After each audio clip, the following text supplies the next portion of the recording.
ഈ തിങ്കൾ മുതൽ വെള്ളി വരെ എന്ന് പറഞ്ഞാൽ നമുക്ക് ഏറ്റവും ബിസിയുള്ള സമയമാണല്ലേ. നമ്മുടെ മക്കൾ സ്കൂളിൽ പോണ ടൈമാണ്. അപ്പം നമ്മൾ എന്താ പറയുക, ഫുൾ ബിസിയാണ്. ഒന്നിടത്ത് മറ്റെടുത്ത് മറിച്ചെടുത്ത് അങ്ങോട്ടും ഇങ്ങോട്ടും പാഞ്ഞ് കളിയായിരിക്കില്ലേ. കുട്ടികളെ കാര്യങ്ങൾ റെഡിയാക്കാൻ വേണ്ടി, അവർക്ക് ഭക്ഷണം കൊടുത്തേക്കാൻ വേണ്ടി, അവർക്ക് വേണ്ടിയിട്ടുള്ള കറികൾ ഉണ്ടാക്കാനും, അവർക്ക് ഇഷ്ടപ്പെട്ട സാധനങ്ങളൊക്കെ ഉണ്ടാക്കാനും, അവരെ കാര്യങ്ങൾ നോക്കാനും നമുക്ക് ടൈമില്ല. അപ്പോൾ അവിടെ വണ്ടി വരലും ഹോണടിക്കലും എല്ലാ പരിപാടിയും തുടങ്ങിയിട്ടുണ്ടാവും.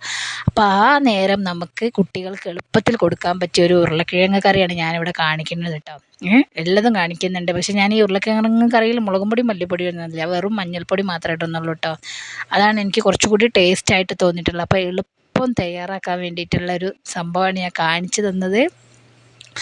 അപ്പോൾ ഇതുപോലെ തയ്യാറാക്കുകയാണെങ്കിൽ നമുക്ക് ടൈം ഒരുപാട് ലാഭമായിരിക്കും കേട്ടോ. കുക്കറിലിട്ട് 2-3 വിസിലടിച്ചാൽ പരിപാടി കഴിഞ്ഞ്. പിന്നെ അതിലേക്ക് നമുക്ക് എന്തൊക്കെ കടുക് ഇട്ടുകൊണ്ട് വറവിട്ടൊഴിക്കുക.